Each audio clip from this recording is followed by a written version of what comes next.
A lot of my winter jackets are actually secondhand, so I wanted to go through my collection with you to show you that you don't have to spend too much money, but you can still have a collection of winter jackets that you love. Starting off strong with this Stamps and Matter jacket. I saw this style online and I loved it so much, but I live in Canada and there's not a lot of stores that sell Stamps and Matter here. Simon's was selling one that was in a different check pattern, which I loved, but they didn't have my size. I went on Facebook Marketplace and a girl was selling this jacket. She got it in the UK and it happened to be my perfect size, so you have a specific thing that you're looking for. I think that makes it a lot easier to have good finds on Facebook Marketplace. The second coat is this vintage mink fur coat. I was on the hunt for a fur coat for a while now. I went to the thrift store and I couldn't really find any options, but then I went shopping in my mom's closet. This is actually my grandma's old fur coat that she no longer wears. So I stole this off of my mom, but this is on a loan because she wants this back, but I will be making good use of it while I have it. This is my Aritzia Super Puff. I think I got this for $100 off of Facebook Marketplace. It's so warm and this is probably my most worn jacket in the winter just because it's so easy to throw on and versatile. But yeah, that's your sign to not go straight to Aritzia and buy this full price because there's a ton of people selling Super Puff, especially for things that are a little more popular. There's a lot of options on Facebook Marketplace, so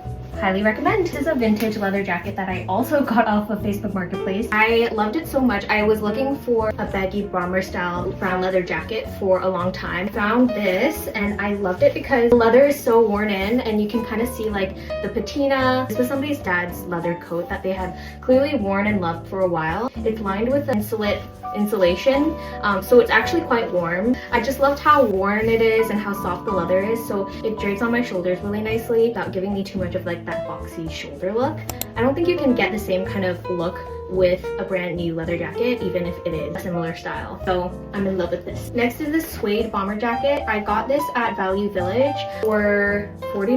$40 is pretty steep for a thrifted item, but because it was made out of suede and I really love the material, I went for it. The inside is this quilted material, so it is extra warm. I feel like I manifested this thrift find because I pinned this one outfit that had like very similar style suede leather jacket. Went into the thrift store and I found this, so I was super excited about it. So yeah, I highly recommend finding your leathers secondhand because they're just better quality than buying something that's brand new and that might be a faux leather, not an actual material that won't last the test of time. And they're probably like 10 times the price. So last but not least is this long leather coat I got while shopping in my mom's closet. It's a vintage denier leather coat with this fur trim around the collar and I think it's so beautiful. Again, my mom has given this to me on a loan, so I will be making good use of it while I have it. But I just thought that the dropped shoulders here and the seaming and the button and the fur collar were just so beautiful. Really excited about this. That is my secondhand winter coat collection. I hope this has given you some inspiration to head to the thrift store, search on Facebook Marketplace, and shop in your parents' closets to find hidden gems.